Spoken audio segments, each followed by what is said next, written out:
Adrian Blake leaned back in his private jet seat, loosening his tie as the city lights came into view beneath him. The deal had closed ahead of schedule, months of pressure wrapped up in a single signature. Instead of informing anyone, he decided to return home early. He pictured Vanessa's surprised smile, the way she would run into his arms. Maybe they'd celebrate quietly, maybe even talk about setting a wedding date. For the first time in weeks, he allowed himself to relax. The car ride from the airport was unusually quiet. As the gates of his mansion opened, a strange unease settled in his chest. Something felt off, too still, too silent. Usually, the house staff moved about, lights glowed warmly, and soft music played in the background. Tonight there was nothing. He stepped inside, placing his keys gently on the marble table.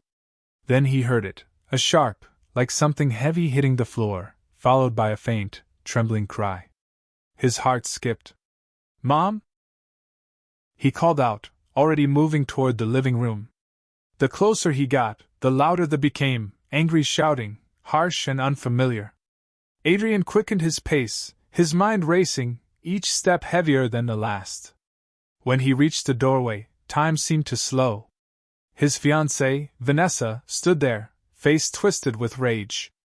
And on the floor, his elderly mother struggled to rise, her frail hands shaking. Before Adrian could process it, Vanessa lifted her foot and kicked her. Everything inside him went still. Adrian didn't move. For a few seconds the world around him felt muted, like all sound had been pulled away. Vanessa's voice, sharp and furious just moments ago, now seemed distant.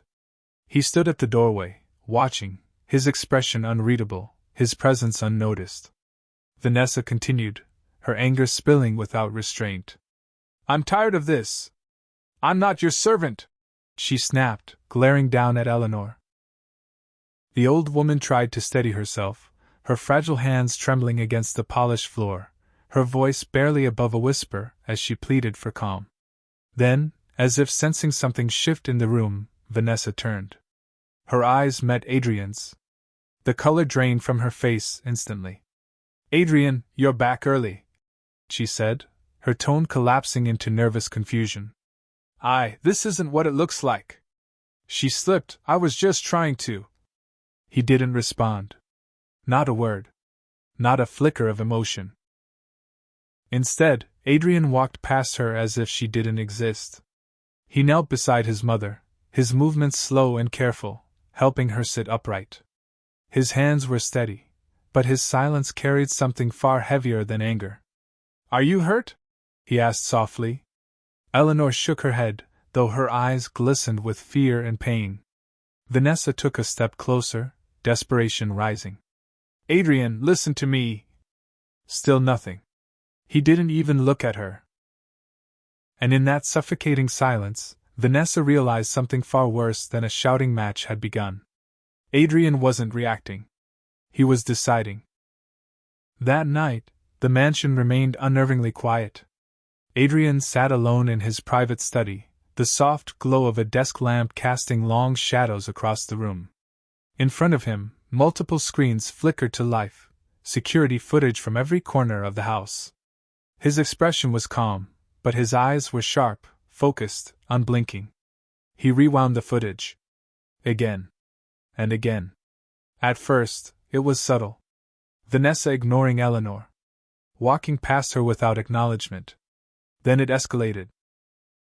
Snide remarks caught on audio, her tone dripping with irritation and contempt. Adrian leaned forward slightly, his jaw tightening as he listened. Hours passed. The truth unfolded piece by piece, each clip worse than the last. There were moments where Vanessa deliberately raised her voice, reducing Eleanor to silence. Times when she dismissed her requests for help. One clip made Adrian's hand curl into a fist. Eleanor reaching for her medication, only for Vanessa to snatch it away, telling her she didn't need it yet. Adrian paused the video. His reflection stared back at him from the darkened screen, tired, cold, and filled with something deeper than anger. Guilt. He pressed a button on his desk intercom. "Call everyone in." he said quietly. One by one, the house staff entered, hesitant and uneasy. No one spoke at first. Then Adrian asked a single question, his voice low but firm.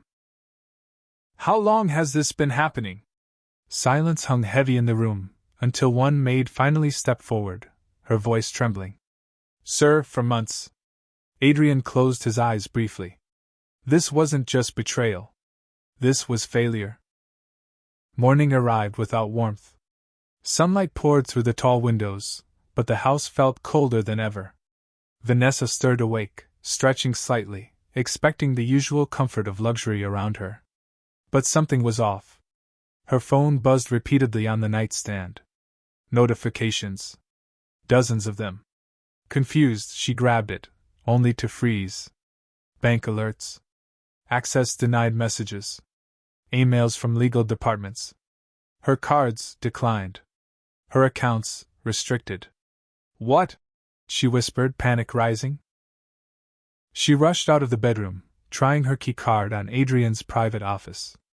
Red light. Access denied? Her breathing quickened as she made her way downstairs, heels echoing sharply against the marble floor. Staff members avoided her gaze, their silence louder than words. She pushed open the office doors without knocking. Adrian sat behind his desk, composed, already waiting. You can't be serious, Vanessa snapped, holding up her phone. What is all this? My accounts. I froze them, Adrian interrupted calmly. The words hit harder than a slap. You had no right, she shouted, stepping forward. Adrian finally looked up, his eyes cold, distant, like she was a stranger. I had every right. He slid a file across the desk toward her. Her hands trembled as she opened it. Engagement termination papers. Legal notices. Evidence logs. Her face strained of color. This is insane. You're choosing her over me? She whispered. Adrian's voice remained steady, emotionless. You hurt my mother. Silence filled the room. Then he added quietly but decisively. You're done here. Vanessa refused to disappear quietly. Within days, her story began to spread, carefully twisted, strategically leaked. She painted herself as the victim, claiming Adrian had become controlling, that his fragile mother had manipulated him. For a brief moment, the narrative worked. A few headlines questioned Adrian's sudden actions, hinting at scandal beneath his polished reputation. But Adrian didn't respond publicly. He didn't need to. When the legal proceedings began, the truth surfaced with precision. Video recordings, audio clips, staff testimonies, each piece of evidence dismantled Vanessa's claims one by one. The courtroom fell silent more than once as the footage played, revealing the cruelty she had tried to hide. Outside, public opinion shifted overnight. The same voices that once doubted Adrian now condemned Vanessa. Her social circle distanced themselves. Invitations vanished. Business opportunities evaporated. The world she had built on appearances collapsed just as quickly. Inside the mansion, life followed a different rhythm. Adrian had stepped away from meetings, delegating his responsibilities without hesitation. His focus was no longer on profit margins or expansion plans, it was on Eleanor. Every morning, he checked on her personally. He made sure she ate, that she took her medication on time. Sometimes he would sit beside her for hours, reading aloud or simply keeping her company in silence. At first, she was hesitant, as if still expecting harsh words to return. But slowly, that fear faded. One afternoon, she laughed softly at something he said, a fragile, genuine sound. Adrian paused, watching her. It was the first time in months. And it meant everything. Months passed, and the mansion no longer felt like a place of tension and silence. It had changed, subtly at first, then completely. The cold, formal atmosphere was replaced with something softer, something human. Sunlight filled the rooms again, and the quiet was no longer heavy, but peaceful. Eleanor had grown stronger. With proper care, rest, and a sense of safety she hadn't felt in a long time, her health improved day by day. She walked more confidently now, no longer hesitant in her own home. The fear that once lingered in her eyes had slowly disappeared, replaced by warmth. Adrian noticed every small change. He still carried the weight of what had happened, but instead of letting it consume him, he turned it into something meaningful.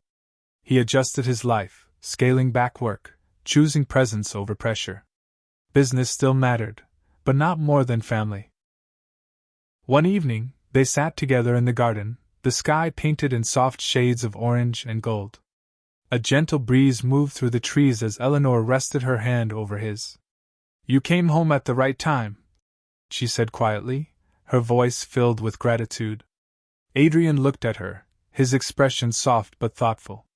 "No," he replied after a pause. "I should have come sooner." There was honesty in his words, but no longer regret that controlled him. Eleanor smiled, squeezing his hand gently. "You're here now," she said. And for the first time in a long while, Adrian allowed himself to believe that was enough.